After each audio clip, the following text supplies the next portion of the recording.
સમાચાર વિસ્તારથી જોઈશું। દાહોદના મનરેગા કૌભાંડને લઈને આ મહત્વપૂર્ણ સમાચાર સામે આવી રહ્યા છે। દાહોદના મનરેગા કૌભાંડ મામલે મોટા સમાચાર। મંત્રી પુત્રો બળવંત ખાબડ અને કિરણ ખાબડ વિરુદ્ધ કરેલી પોલીસની અરજી સેશન્સ કોર્ટે નામંજૂર કરી છે। દાહોદ ચીફ જ્યુડિશિયલ મેજિસ્ટ્રેટ કોર્ટે મનરેગા કૌભાંડની પ્રથમ ફરિયાદમાં બંનેના રેગ્યુલર જામીન મંજૂર કર્યા હતા।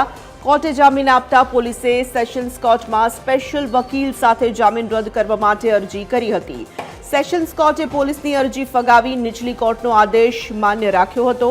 બળવંત ખાબડ અને કિરણ ખાબડ વિરુદ્ધ બે અલગ અલગ ફરિયાદ દાખલ થતા તે બંને મંત્રીપુત્રો હાલ જેલમાં છે।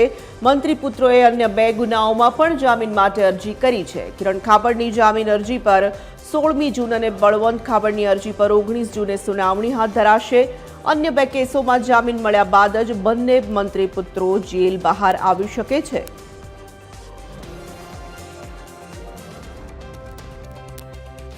મયુર રાઠોડ જોડાઈ ચૂક્યા છે, વધુ વિગતો પ્રાપ્ત કરીશું। મયુર, શું આ સમગ્ર મામલાને લઈને અપડેટ્સ પ્રાપ્ત થઈ રહ્યા છે?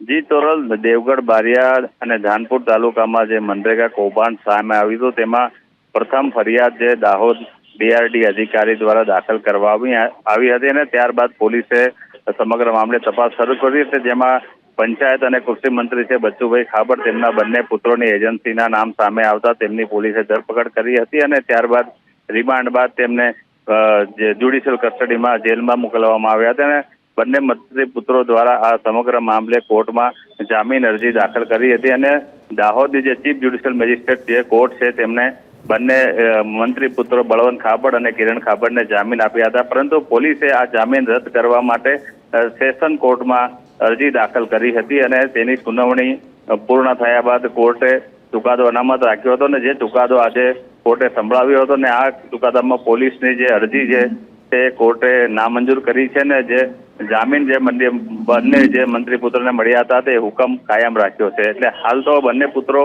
જે જેલમાં છે, કારણ કે વધુ બે ફરિયાદ જે આ કેસમાં મનરેગા કૌભાંડમાં દાખલ થઈ હતી આ બંને કેસમાં પણ ફરીથી પોલીસે આ બંને મંત્રીપુત્રો છે તેમની ધરપકડ કરી હતી અને હાલ બંને મંત્રીપુત્રોને જામીન અરજી જે મંજૂર થયા બાદ પણ તેઓ હાલ જેલની બહાર આવી નહીં શકે, કારણ કે અન્ય કેસમાં જે એમને જામીન અરજીના જે બે હુકમો જે કોર્ટ મંજૂર કરશે બંને પુત્રોના ફરીથી બે અન્ય કેસોમાં જામીન મળશે, ત્યારબાદ જ આ બંને મંત્રીપુત્રો બહાર આવી શકશે। જી ધન્યવાદ મયુર તમામ જાણકારી માટે।